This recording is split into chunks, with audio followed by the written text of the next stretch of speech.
Hey everybody, what is up and welcome to Rock Gamer. It's Throwback Thursday time, where I highlight some of my favorite rock band DLC that has come out over the past couple of years and maybe shed some light on some tunes that are maybe missing from your library. Let's get started with our first song of the week. It is Love Shack by the B-52s, and we've had 3 B-52 songs released for Rock Band, and it seemed like we were wondering forever, when is Love Shack going to come to Rock Band? And it finally showed up in 2012. Such an amazing song. It's just such a catchy tune, and whether you're playing drums, guitar, bass, or vocals, it's just a great party song to be playing when you have a lot of people over.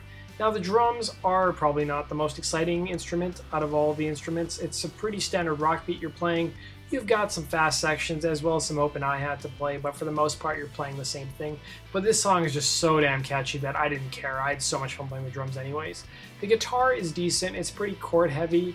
Nothing too difficult. The bass is decent too, but this is definitely a song for vocalists, guys. If you're playing harmonies, this is such a fun song. So the harmonies are, females sing the harmonies, guys sing the main vocals.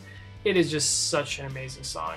You're going to be singing the entire song whether you're playing drums or guitar or bass. It's just a great sing-along song. There is a keyboard part to it as well, but because I'm really talking about the road to Rock Band 4, I don't really want to talk too much about keyboards because, as we know, there will be no key support for Rock Band 4, unfortunately.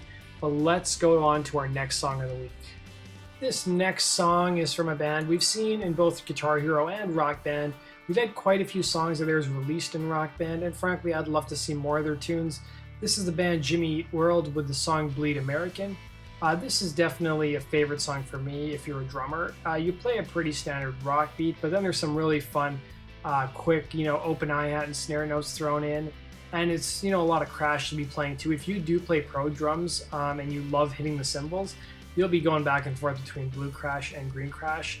There's nothing too complicated. There aren't too many difficult fills, but I just found the song really fun. It's decent on guitar. It's pretty chord heavy, but it's a pretty simple chord pattern you're playing. The bass is probably the weakest out of all the instruments, and the song will have harmonies when it launches in Rock Band 4. The vocals are decent, not bad, but this is probably definitely a song for drummers if I had to pick one instrument. Let's go into our next song of the week. Our next song of the week and our final song of the week is from an Australian band who we strangely enough saw a 6-pack release from. I didn't even know 6 songs from this band, but this is the band The Vines with the song Ride With Me. We had Get Free on disc in Rock Band 3, one of my favorite songs off Rock Band 3, by the way. Hopefully it imports to Rock Band 4. And, this is really a great song for drummers, and it's probably one of the more popular songs as well. The guitar is pretty chord heavy, but I do find, just because a song's chord heavy, it doesn't mean that it's a bad song. There sometimes are some really fun chord patterns you'll be playing or chord progressions, and this is definitely one of those songs. The bass is pretty challenging. It's pretty fast-paced. You'll be sort of playing all over the fretboard. So if you do want to play a song that's a little more challenging on bass, you'll probably find it pretty good here. The vocals are decent, not too bad, but I definitely think this is a song for drummers, guitarists, and bassists. That basically does it for my Throwback Thursday of the week. I'd love to know, what are some of your guys' favorite songs from the DLC store? Leave them in the comment section below, and subscribe to stay up to date in all things Rock Band 4, Guitar Hero Live, and Amplitude related, guys. Take care.